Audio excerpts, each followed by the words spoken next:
اعوذ باللہ من الشیطان الرجیم بسم اللہ الرحمن الرحیم۔ ناظرین و سامعین السلام علیکم۔ امید ہے آپ خیریت سے ہوں گے اور ہمارے ویڈیوز سے مستفید ہو رہے ہوں گے۔ ناظرین، آج کا جو واقعہ ہم آپ کی خدمت میں لے کر حاضر ہوئے ہیں وہ امام جعفر صادق علیہ السلام سے تعلق رکھتا ہے۔ قدیم ہندوستان میں خصوصاً سندھ کے علاقے میں اسلام کی کونپلیں سب سے پہلے پھوٹیں اور حضرت علی علیہ السلام کے دور میں سندھ کا ایک بہت بڑا حصہ حضرت علی علیہ السلام کے پیروکاروں پر مشتمل تھا۔ تاریخ فرشتہ میں محمد قاسم فرشتہ نے لکھا ہے کہ جب بنی امیہ کے دور میں تقریباً 1 صدی تک ممبروں سے حضرت علی علیہ السلام اور اولاد علی علیہ السلام پر سب و شتم اور تبرہ ہوتا رہا، تب پوری مملکت اسلامیہ میں سندھ وہ واحد جگہ تھی جس نے اس حکم کو ماننے سے انکار کر دیا تھا۔ ہماری آج کی ویڈیو ایک سندھی حکمران کے بارے میں ہے جو امام جعفر صادق علیہ السلام کا محب تھا۔ اس حکمران اور امام جعفر صادق کے آپس میں کیا تعلقات تھے وہ ہمیں پتہ چلے گا اپنی اس آج کی ویڈیو میں، لہٰذا ہماری آپ سے یہ درخواست ہے کہ ہماری اس ویڈیو کو آپ آخر تک دیکھیے۔ تو چلیے چلتے ہیں اپنی آج کی ویڈیو پر۔ ناظرین، یہ واقعہ جو ہم آپ سے بیان کریں گے کتاب الخرائج والجرائح کی جلد نمبر 2 اور مدینۃ المعاجز کے اردو ترجمے کی جلد نمبر 100 کے صفحہ 94 پر ملاحظہ کیا جا سکتا ہے، جس کی تفصیل کچھ یوں ہے کہ خواجہ ابا سلط حربی نے امام علی رضا علیہ السلام سے روایت کی۔ آپ نے فرمایا کہ میرے والد ماجد امام موسیٰ کاظم علیہ السلام نے مجھ سے بیان کیا کہ ایک مرتبہ میں اپنے والد ماجد علیہ السلام کے پاس بیٹھا ہوا تھا، یعنی میں امام جعفر صادق علیہ السلام کے پاس بیٹھا ہوا تھا کہ ہمارے دوستوں میں سے ایک شخص آیا اور اس نے کہا کہ دروازے پر بہت سے سوار کھڑے ہیں اور وہ آپ سے ملنے کے خواہش مند ہیں۔ امام فرماتے ہیں کہ میرے والد ماجد یعنی امام جعفر صادق علیہ السلام نے مجھے فرمایا کہ جاؤ دیکھو وہ کون لوگ ہیں۔ میں نے جا کر دیکھا کہ بہت سے اونٹوں پر صندوق لدے ہوئے تھے اور ان کے ساتھ ایک شخص گھوڑے پر سوار تھا۔ میں نے اس سے پوچھا تم کون ہو؟ اس نے بتایا کہ میں سندھ کا رہنے والا ہوں اور امام جعفر صادق علیہ السلام سے ملاقات کا خواہش مند ہوں۔ میں نے اندر آ کر والد ماجد کو اس کا پیغام پہنچایا۔ آپ نے فرمایا میں اس نجس اور خائن شخص سے ملنا پسند نہیں کرتا۔ ناظرین، امام کے اس انکار کے باوجود وہ شخص بہت دیر تک دروازے پر ٹھہرا رہا، مگر آپ نے اسے ملاقات کی اجازت عطا نہ فرمائی۔ آخرکار یزید بن سلیمان اور محمد بن سلیمان نے اس کی سفارش کی تو اسے ملاقات کی اجازت ملی۔ وہ سندھی اندر آیا اور آپ کے سامنے کھڑے ہو کر کہا میں سندھ ہندوستان کا رہنے والا ہوں اور میرے بادشاہ نے مجھے ایک خط دیا ہے جو سر بمہر ہے اور میں دروازے پر ایک عرصے تک انتظار میں کھڑا رہا۔ آخر میرا جرم کیا ہے اور کیا اولاد انبیاء مہمانوں سے اسی طرح کا سلوک کیا کرتی ہے؟ آپ نے فرمایا تمہیں تھوڑی دیر تک اس کی وجہ بھی معلوم ہو جائے گی۔ امام موسیٰ کاظم علیہ السلام نے فرمایا کہ میرے والد نے مجھے حکم کیا کہ اس سے خط لے کر پڑھو۔ میں نے خط لیا اور کھول کر پڑھا تو اس میں تحریر تھا بسم اللہ الرحمن الرحیم۔ یہ خط جعفر بن محمد کی طرف ہے جو کہ ہر ناپاکی سے پاک ہیں، اور اس خط کو حکمران سندھ کی طرف سے روانہ کیا جاتا ہے۔ اما بعد، اللہ نے آپ کے ذریعے سے مجھے ہدایت دی۔ میرے پاس ایک کنیز ہے، ایسی حسین و جمیل کنیز جو میں نے کبھی نہیں دیکھی، اور میں یہ سمجھتا ہوں کہ یہ صرف آپ ہی کے قابل ہے، اس لیے میں آپ کو یہ کنیز ہدیہ کر رہا ہوں۔ میں اس کے ساتھ بہت سے زیورات اور جواہرات بھی بھیج رہا ہوں، اور اس کے بھیجنے کے لیے میں نے بڑی احتیاط سے کام لیا ہے۔ میں نے تمام وزراء کو بلایا، ان میں سے 1000 امین افراد چنے، پھر ان 1000 میں سے 100 کا انتخاب کیا، اور پھر ان 100 میں سے ایک شخص کو امین منتخب کیا جس کا نام میزاب بن حباب ہے۔ اس سے زیادہ امین شخص میں نے کسی کو نہیں پایا۔ چنانچہ میں اس کنیز کو اس امین مملکت کے ساتھ روانہ کر رہا ہوں۔ امام جعفر صادق علیہ السلام نے خط سننے کے بعد فرمایا، اے خائن، اسے واپس لے جا، یہ کنیز قبول کرنے کے لائق نہیں ہے، تو نے امانت میں خیانت کی ہے۔ اس نے حلف اٹھا کر کہا کہ میں نے کوئی خیانت نہیں کی۔ آپ نے فرمایا کہ اگر یہ کپڑا جو تو نے پہنا ہوا ہے تیری خیانت کی گواہی دے دے تو کیا تو اللہ پر ایمان لائے گا اور صداقت اسلام کو تسلیم کر کے لا الہ الا اللہ محمد الرسول اللہ کی گواہی دے گا؟ اس نے کہا، آپ مجھے اس سے معافی رکھیں تو بہتر ہے۔ آپ نے فرمایا، تجھے چاہیے کہ تو اپنی اس بد عملی کا واقعہ بادشاہ کو لکھ کر بھیج۔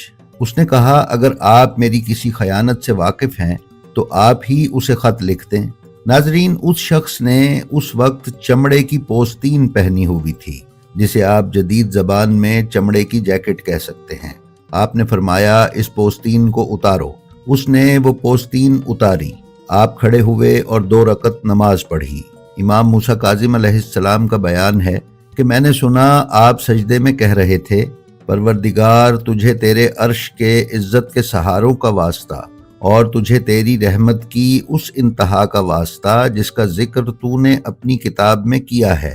تو اپنے بندے اور رسول اور مخلوقات میں تیرے امین حضرت محمد مصطفیٰ صلی اللہ علیہ وآلہ وسلم اور ان کی آل پر درود بھیج اور اس ہندی کی پوستین کو بولنے کی توفیق عطا فرما کہ وہ فصیح و بلیغ عربی میں اس کی تمام کارروائی بیان کرے، جسے مجلس میں موجود ہمارے تمام دوست سن سکیں، اور اس گفتگو کو اہل بیت کے معجزات میں سے ایک معجزہ قرار دے تاکہ ان کے ایمان میں مزید اضافہ ہو سکے۔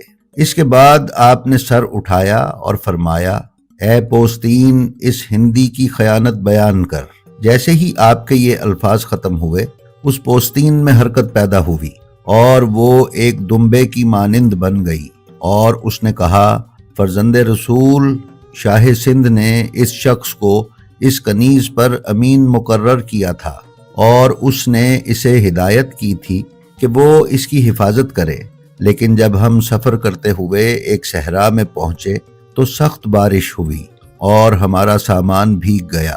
جب بارش رکی اور مطلع صاف ہوا اور سورج نکل آیا تو اس نے اس خادم کو بلایا جو اس کنیز کی خدمت پر مامور تھا، اور اس کا نام بشر ہے، اور اس نے اس سے کہا کہ تم نزدیکی قصبے میں جاؤ اور وہاں سے خورد و نوش کا کچھ سامان لے آؤ۔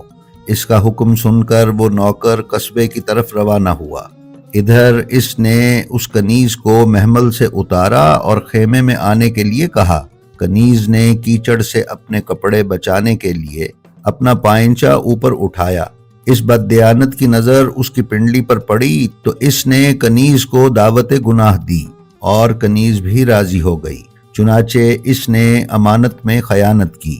ناظرین، جب اس پوستین نے یہ ساری کارروائی بیان کر دی تو وہ سندھی آپ کے پاؤں پر گر پڑا اور کہنے لگا، خدا را آپ مجھ پر رحم کریں، واقعاً مجھ سے بددیانتی ہوئی ہے۔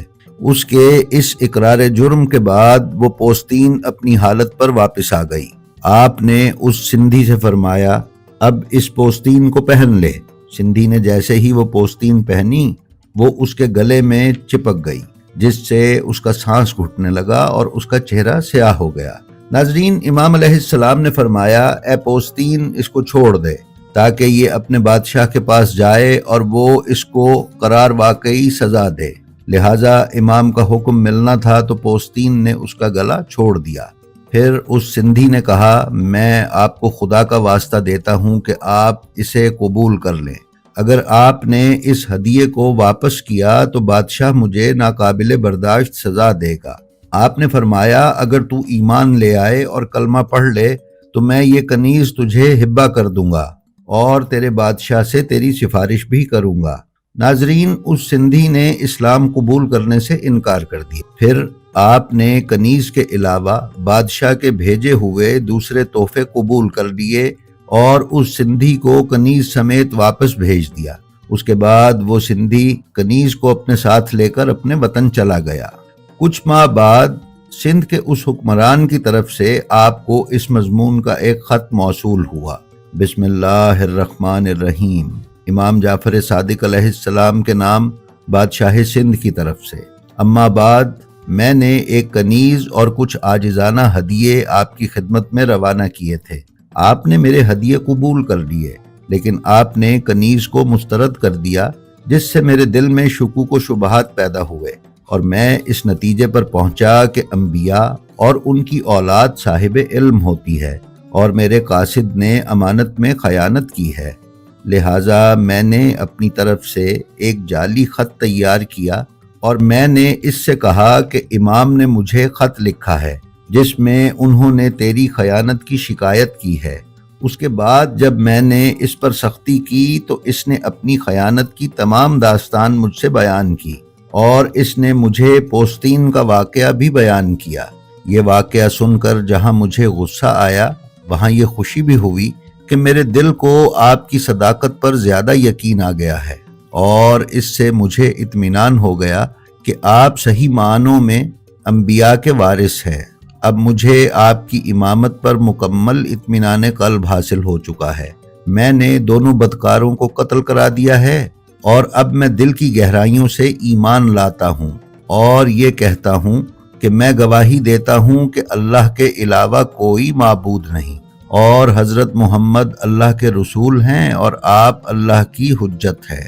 ناظرین، کتاب میں بیان کیا گیا ہے کہ کچھ عرصے کے بعد سندھ کا وہ حکمران ترک وطن کر کے امام کی خدمت میں حاضر ہوا، اور ہمیشہ کے لیے اس نے آپ کے پاس رہائش اختیار کر لی۔ جی تو ناظرین، یہ تھی ہماری آج کی ویڈیو۔ ہمیں امید ہے آپ کو بے حد پسند آئی ہوگی۔ اگر آپ ہمارے چینل بلینڈ آف ہسٹری پر نئے ہیں تو ہم آپ سے درخواست کرتے ہیں کہ اس کے بیل آئیکن پر کلک کر کے آل نوٹیفیکیشنز کی سیٹنگ کا انتخاب کر لیں، تاکہ آپ ہمارے آنے والے کسی بھی ویڈیو سے محروم نہ رہ سکیں۔ اس کے ساتھ ہی ساتھ ہمارا جو ویڈیو آپ کو پسند آئے اس کا لنک اپنے حلقہ احباب میں شیئر کرنا نہ بھولیں، تاکہ علوم آل محمد کی نشر و اشاعت میں آپ کی حصہ داری برقرار رہے۔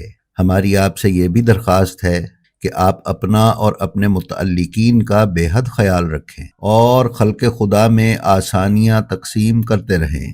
خدا آپ کا حامی و ناصر ہو۔ السلام علیکم۔